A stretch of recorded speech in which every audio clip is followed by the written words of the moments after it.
আমি আগেই বলে নিচ্ছি, যাদের হাড় দুর্বল তারা আমার এই ভিডিওটি দেখবে না। তারপর যদি হাসতে হাসতে লুঙ্গি খুলে যায় তাহলে কিন্তু আমি দায়ী না। একটা লোক বিয়ে করলো, অনেকদিন হয়ে গেছে, কিন্তু তাদের বাচ্চা হচ্ছিল না। তাই সে এক ফকির বাবার কাছে গেল দোয়া চাইতে। তখন ফকির বাবা বলল, যা তোকে দোয়া করে দিলাম, খুব তাড়াতাড়ি তোদের সন্তান হবে। তারপর 1 বছর পরে লোকটির একটা মেয়ে সন্তান হলো। তখন লোকটি খুশিতে আত্মহারা হয়ে গেল আর মেয়ের নাম করার জন্য তাড়াতাড়ি ফকির বাবার কাছে চলে গেল। আর ফকির বাবা তখন ধ্যানমগ্ন ছিল, আর তখন তার ধ্যান ভেঙে গেল আর সে রেগে মেগে বলল, ধুর বাল। তখন লোকটি ভাবলো, ফকির বাবা মনে হয় আমার মেয়ের নাম বাল রাখতে বলছে। সেই অনুপাতে মেয়েটির নাম বাল রেখে দিল। তারপর আরো 2 বছর পরে লোকটির একটা ছেলে সন্তান হলো। তারপর লোকটা খুশিতে ফকির বাবার কাছে চলে গেল ছেলেটির নামকরণ করতে। কিন্তু এবারও ফকির বাবার ধ্যান ভাঙার কারণে ফকির বাবা বিরক্ত হয়ে বলে উঠলো, ধুর চ্যাট।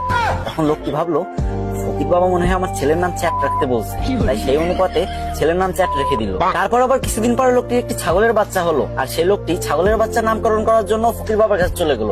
কিন্তু তখন ফকির বাবা একদমই ধ্যানমগ্ন ছিলেন না, আর যখন দেখলো ছাগলের নামকরণ করার জন্য তার কাছে আসছে, তখন সে প্রচন্ড রেগে গেল আর বলল, তুই একটা ছাগলের নামকরণ করার জন্য আমার কাছে আইসোস, যা তো ছাগলের বাচ্চার নাম পুটকি রেখে দিল। তারপর ছাগলের বাচ্চার নাম পুটকি রেখে দিল। তারপর ছেলে মেয়ে বড় হলো। তারপর লোকটি তার মেয়ের জন্য বিয়ে ঠিক করলো। কিন্তু যখন মেয়েটির জামাই বিয়ে বাড়িতে পা রাখলো, তখন সবাই চিৎকার করে বলতে লাগলো, এই বালের জামাই আইছে, বালের জামাই আইছে, তাড়াতাড়ি ওরা বরণ কর, আমাকে বালের জামাই আইছে।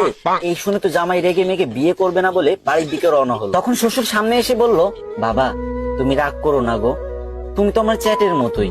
এটা শুনে তো জামাই আরো রেগে গেল আর বিয়ে করবে না বলে আবারও বাড়ির দিকে রওনা হলো। ঠিক তখন শ্বশুর মশাই এসে জামাইয়ের হাত ধরে বলল, বাবা ও বাবা, তুমি আমার পুটকির 1 টুকরা মাংস না খেয়ে কোথাও যেতে পারবা না বাবা। এই কথা শুনে জামাই বেহুশ। আর আমি জানি আপনি এখন হা হা করে হাসতেছেন আর এটা ভাবতেছেন যে আমি ভিডিও করার সময় হাসলাম না কেন।